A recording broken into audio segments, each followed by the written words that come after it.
If you are hearing this story right now, pause for a moment. Because the ending of this story will connect exactly with the words I'm about to say.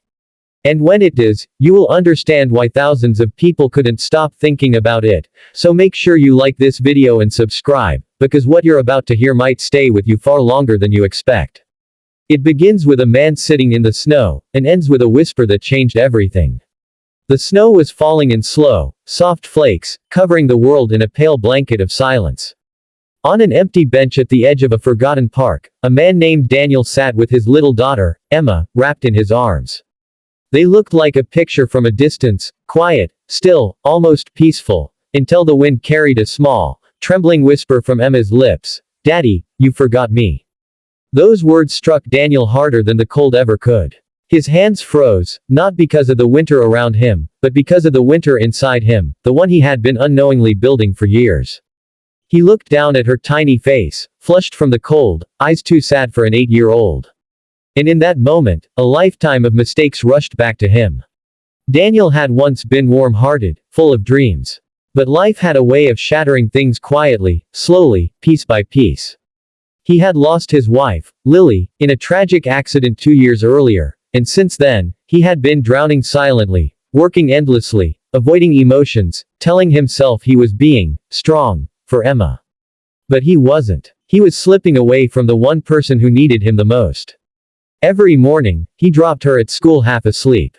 Every night, he returned late, exhausted, giving her quick answers instead of attention, silence instead of stories, promises instead of presence. He didn't mean to forget her, he was just lost. But children don't understand the complexities of grief.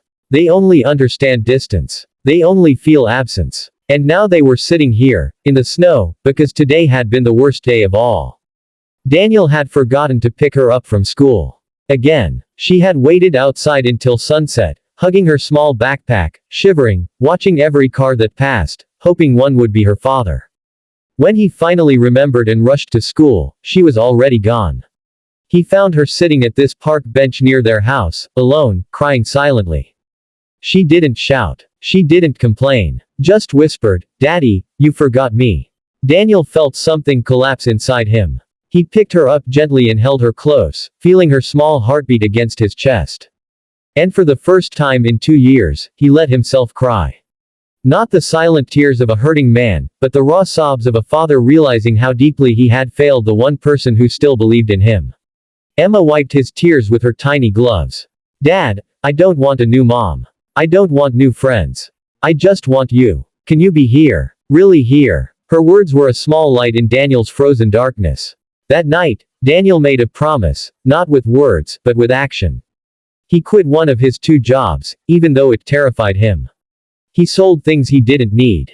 He rearranged his life completely. And slowly, the distance began to melt. He started waking Emma up with silly songs like he used to. He cooked breakfast, sometimes burnt, sometimes perfect, but always made with laughter. They walked to school together, talking about everything, her drawings, her dreams, the imaginary dragon she had named, Buttons. In the evenings, he read her stories again. And every night, without fail, he said, "I'm here. I see you." But life rarely gives smooth roads after pain. Daniel's finances worsened. Bills piled up. He hid them so Emma wouldn't worry, but she noticed anyway. Children always notice. One day she left him a small envelope with shaky handwriting. "Dad, you don't have to be strong alone. We can be strong together." Inside were a few coins she had saved. It wasn't money, it was hope. Daniel used that hope like a seed. He learned new skills, took night classes, worked smarter instead of endlessly harder. Slowly, things began to change. He got a stable job at a local community center, helping other struggling parents.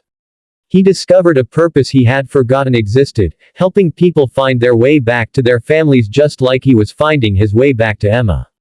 Seasons passed. Snow melted. And in that time, Daniel transformed, not into a perfect father, but into a present one, a human one, someone willing to learn and love openly. Years later, when Emma turned 16, she planned a surprise for him. She took him back to that same snowy bench, even though it was now green and sunny. She sat beside him and rested her head on his shoulder. "Dad, do you remember what I said here? Daniel nodded, eyes soft. I'll never forget. Emma smiled. Good. Because that date changed us. And you didn't forget me again, not once.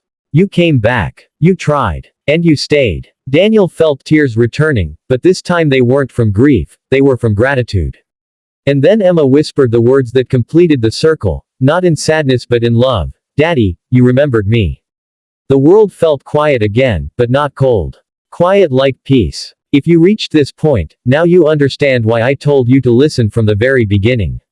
Because every viewer who hears this story is part of its message, sometimes a single whisper can save someone. Sometimes remembering someone, truly seeing them, is all it takes to change a life.